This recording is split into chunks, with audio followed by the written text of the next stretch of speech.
अस्सलाम वालेकुम। आज हम बात करते हैं न्यूट्रिएंट्स की कि न्यूट्रिएंट्स क्या होते हैं। तो न्यूट्रिएंट्स जो होता है उसका जो जनरल फार्मूला होता है वो होता है Rn और 2 लोन पेयर इसके साथ होते हैं।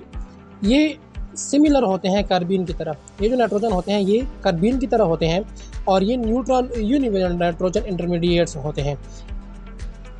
और इसकी डिफिनीशन हम किस तरह से कर सकते हैं कि ये क्या होते हैं। Electron deficient species in which nitrogen has a 6 of electron, जिसमें नाइट्रोजन होता है उसके में क्या होते हैं 6 इलेक्ट्रॉन होते हैं। और ये क्या होते हैं, ये हाईली रिएक्टिव होते हैं और ये स्ट्रॉन्ग इलेक्ट्रोफाइल का काम करते हैं। इलेक्ट्रोफाइल मीन इलेक्ट्रॉन लविंग, क्योंकि इसके साथ 2 इलेक्ट्रॉनों की कमी होती है तो इसलिए ये इलेक्ट्रोफाइल का काम करता है। अब इसका जो पेरेंट स्पीशी है वो ये वाला है जिसको हम नाइट्रीन कहते हैं, एमाइडोजेंस कहते हैं, या इसको हम एजीन्स भी कहते हैं, इसको हम एमाइंस भी कहते हैं। और इसका जो फॉर्मेशन है ये डिफ़िकल्ट है। क्यों डिफ़िकल्ट है? क्योंकि ये जैसे ही बनते हैं वो डायरेक्टली पॉलीमराइज हो जाते हैं, डायरेक्टली ये पॉलीमराइज हो जाते हैं। और इसका जो पॉलीमराइजेशन का जो जनरल फार्मूला है वो ये वाला है।